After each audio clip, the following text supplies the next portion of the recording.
Welcome to Wild Whispers, the podcast that dives deep into the natural world to uncover the beauty, mystery, and wonder of Earth's most fascinating creatures. I'm your host, Saurav, and today, we're floating peacefully into the serene waters of the Caribbean, the Gulf of Mexico, and the Amazon basin, to meet one of the ocean's most gentle and misunderstood beings, the manatee. Picture this, a large, gray, slow-moving creature gliding through crystal-clear waters, munching on seagrass like it's a buffet. That's the manatee, a marine mammal also lovingly known as the sea cow.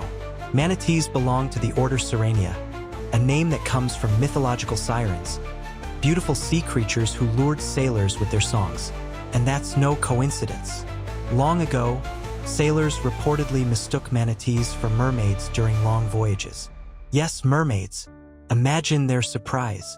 There are three main species of manatees: the West Indian manatee, found in Florida and the Caribbean; the Amazonian manatee, living in freshwater rivers; and the West African manatee, residing along the coasts and rivers of Western Africa. Each one is unique, but all share a peaceful, herbivorous lifestyle. Manatees are massive. Adults can grow up to 13 feet long and weigh over 1,300 pounds. But don't let that fool you.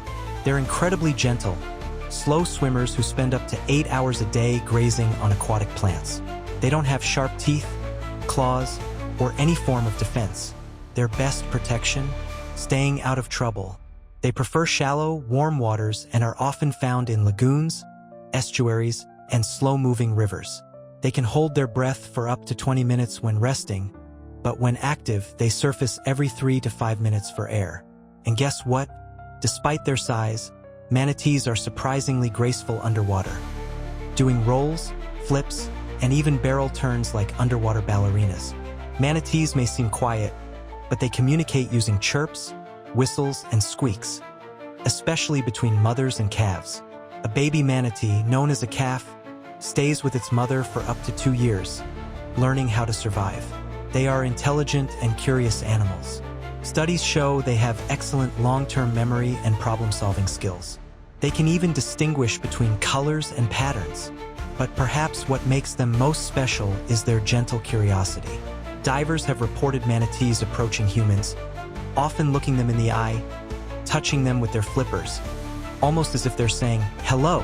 Loss of habitat, pollution, and climate change also endanger these peaceful giants. In Florida, unusual cold snaps and harmful algal blooms have caused tragic die-offs in recent years. But there's hope. Conservation efforts, like speed limits in manatee zones, rescue and rehab programs, and protected sanctuaries, have made a real difference. And you can help too. Respect manatee zones when boating. Support clean water initiatives. And share their story, because awareness is the first step to protection. The manatee teaches us an important lesson. Strength doesn't always roar. It can move quietly through the water, leaving only ripples behind. In a world moving so fast, the manatee reminds us to slow down, breathe deeply, and live with gentle grace. Thank you for joining me on this serene journey. If you enjoyed today's episode, be sure to subscribe to Wild Whispers, share it with a friend, and tune in next week as we explore the secret life of coral reefs. Until then, stay curious, stay kind, and keep listening to the wild whispers of the world.